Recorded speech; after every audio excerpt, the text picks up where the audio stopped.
मिठनपुरा थाना के तिनकोठिया मोहल्ला इलाके में स्मैक जैसे नशीले पदार्थ की तस्करी और व्यापार से संबंधित जो सूचना प्राप्त हुई, उसमें 11 फरवरी को छापामारी के क्रम में एक लॉज था, उसमें किराएदार के रूप में रह रहे जावेद अहमद के कमरे की तलाशी के दौरान मादक पदार्थ तो मिला ही, साथ ही 3 टाइमर युक्त इलेक्ट्रॉनिक सर्किट से लैस बम जैसे सामानों की बरामदगी भी की गई।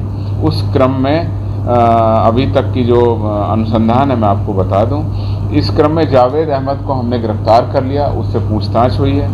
बरामद टाइमर युक्त इलेक्ट्रॉनिक बम का जो भी बम जैसा उसमें सामान बनाया गया था, उसकी हमारे बम निरोधक दस्ता द्वारा उसको विनष्टीकरण कर दिया गया, तो अब वो सेफ है, अब उससे कोई खतरे की संभावना नहीं है।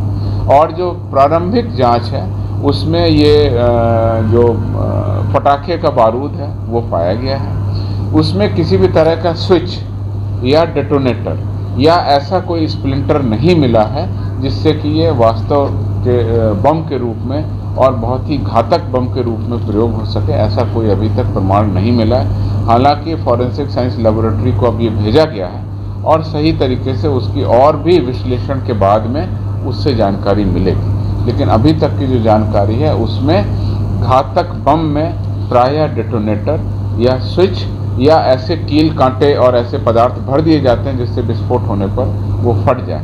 इस बम में जो पाइप लगा था वो भी पीवीसी पाइप था, अगर वो लोहे का पाइप होता तो उसको फटने से कोई नुकसान हो सकता है। तो प्रथम दृष्टया ऐसा लगता है कि डराने के उद्देश्य से इस प्रकार से इसमें घड़ी लगा करके इसको बम जैसा स्वरूप बनाया, परंतु इसका असली मकसद क्या है इसकी अभी पुलिस जांच कर रही है।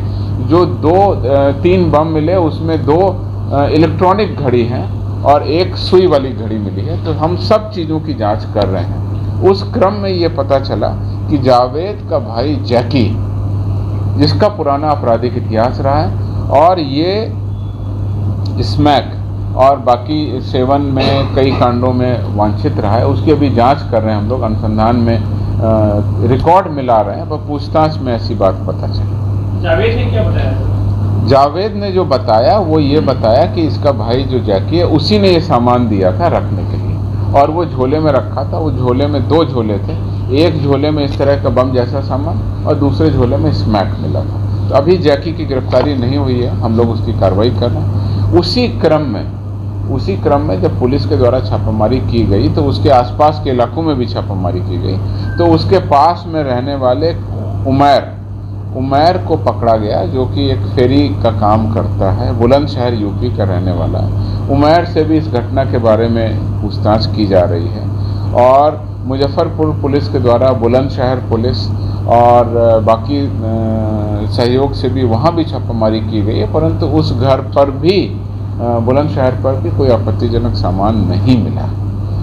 कुल मिलाकर के इस पूरे प्रकरण में जो करीब 600 ग्राम स्मैक और जो ठोस पदार्थ मिला है, 100 स्मैक की पुड़ियाँ मिली हैं, 5 कारतूस का खोखा भी मिला है और जो इलेक्ट्रॉनिक सर्किट और जो बम जैसा सामान मिला है वो 3 मिले हैं, 4 मोबाइल फ़ोन भी मिले हैं। इस क्रम में जो कांड दर्ज किया है उसमें हमने NDPS की धारा लगाई है, यानी जो मादक पदार्थ की धारा है, हमने उसमें विस्फोटक पदार्थ अधिनियम भी लगाया है और हमने उसमें आर्म्स एक्ट भी लगाया है, चूँकि कारतूस के खोखे भी मिले थे।